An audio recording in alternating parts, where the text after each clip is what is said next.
Boa noite, queridos companheiros. Estamos aqui de volta para darmos continuidade ao nosso estudo do Livro dos Médiuns. Nós estamos na segunda parte do capítulo 17. Estamos no item que fala sobre perda e suspensão da mediunidade. Iniciamos o item 220.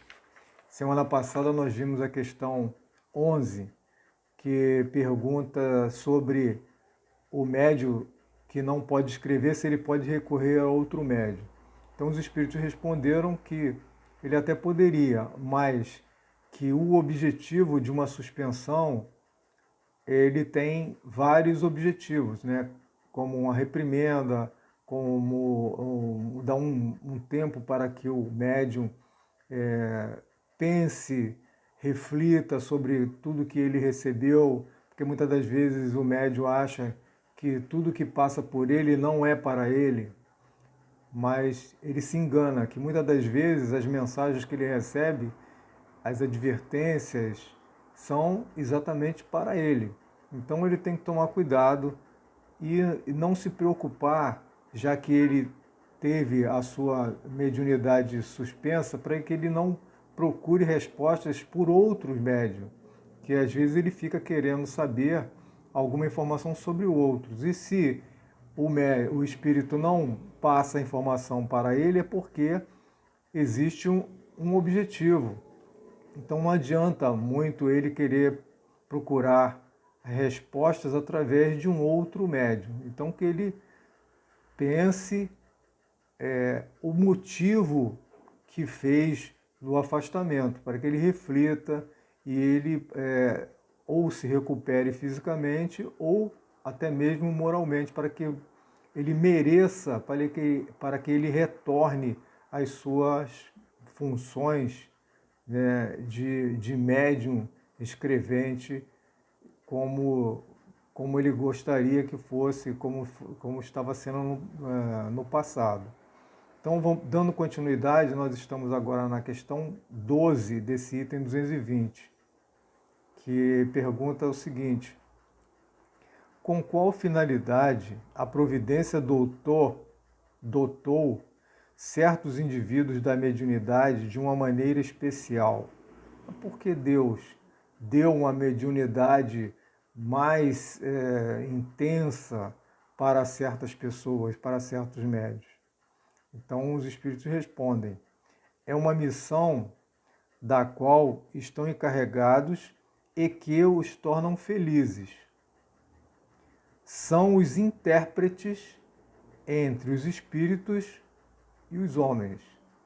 Então aqui ele fala que os médiuns são os intérpretes entre os espíritos e os homens, e que essa providência, Deus permite essa função porque eles têm uma missão. E já que é uma missão, eles têm que fazer da melhor maneira. Aí, na seguinte pergunta, fala-se o seguinte: entretanto, há médiuns que não empregam sua faculdade senão com repugnância. Então, nós conhecemos médiuns que trabalham, mas não trabalham satisfeitos, não trabalham com dedicação, trabalham quase que por obrigação, não gostam do trabalho, não se sentem bem com o trabalho.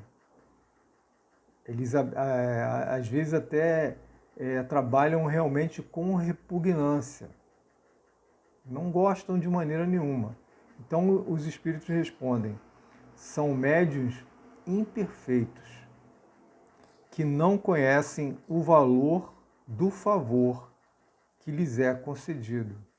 Então, aquele médium que tem a mediunidade, mas que se nega a trabalhar, ou pior, que trabalha de má vontade, que trabalha por obrigação, sem prazer, sem aquela vontade de fazer o melhor, ele simplesmente é um médium imperfeito que não sabe aproveitar a grande oportunidade que está tendo.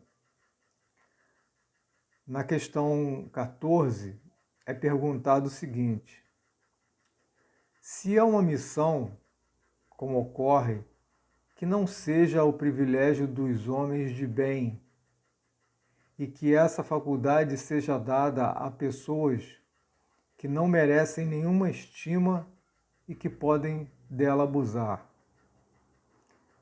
Então, se é uma missão, por que não é dada somente a homens de bem? Aí os espíritos respondem: ela lhes é dada porque tem dela necessidade.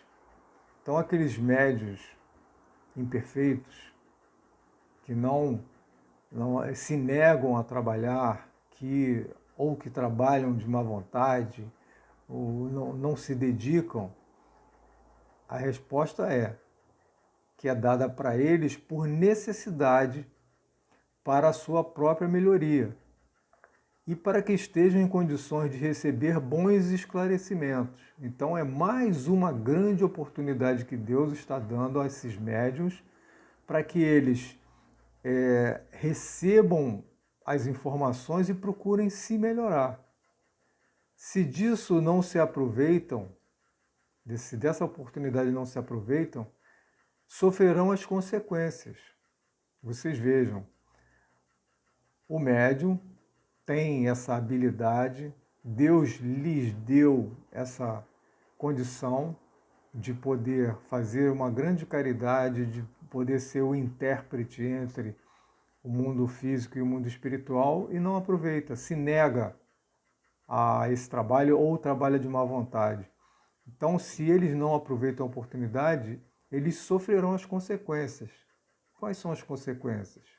Eles não cumprirão a missão e deverão resgatar, deverão ter outras oportunidades em sucessivas reencarnações para que possam aproveitar esse momento, essa aptidão tão abençoada. Então ele adverte aqui que Jesus não dava de preferência sua palavra. Então ele fala assim: Jesus não dava de preferência sua palavra aos pecadores, dizendo que é preciso dar àqueles que não têm. Então Jesus procurava sempre as pessoas de má vida, prostitutas, ladrões, pessoas que eram execradas pela sociedade. Então Jesus, como disse, ele não veio, o médico não procura os sãos, ele procura curar os doentes. Então Jesus, ele fazia questão de ir onde aqueles nobres, os fariseus e as pessoas de elite não queriam, não entendiam, não aceitavam que Jesus tivesse contato, convívio com pessoas doentes do corpo e da alma. Então ele fala também nessa questão que fala por que a mediunidade é dada a pessoas que não merecem. É uma grande oportunidade que elas estão tendo para evoluir, para se corrigirem. Assim como Jesus procurou os estropiados, os doentes, aqueles doentes do corpo e da alma, para que tivessem a oportunidade do crescimento moral. E muitas das vezes, alguns aproveitaram. Como um grande exemplo, nós temos Maria de Magdala, que foi aquela que recebeu essa oportunidade e abraçou com todo o seu coração e toda a sua alma. Aí na questão 15, na pergunta: as pessoas que têm um grande desejo de escreverem como médiuns e que não podem triunfar, né, não têm desejo, mas não conseguem, podem disso concluir em alguma coisa contra elas mesmas, no que toca à benevolência dos espíritos a seu respeito?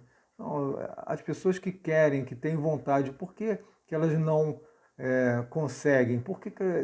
Visto que elas têm uma boa vontade, por que elas não conseguem? Elas perguntam. Então, resposta: não, porque Deus pode lhes haver recusado essa faculdade, como pode lhes ter recusado o dom da poesia ou da música, mas se não gozam desse favor, podem gozar de outros. Então eles não precisam se sentir excluídos pelo fato de não terem mediunidade. Então ele fala aqui que assim como nem todos têm a capacidade de serem poetas, de serem artistas, nem todos têm a capacidade de serem médios. Mas isso não quer dizer que são filhos privilegiados ou não de Deus. Então, meus irmãos, semana que vem a gente continua. Que a paz do Cristo esteja em nossos corações, hoje e sempre.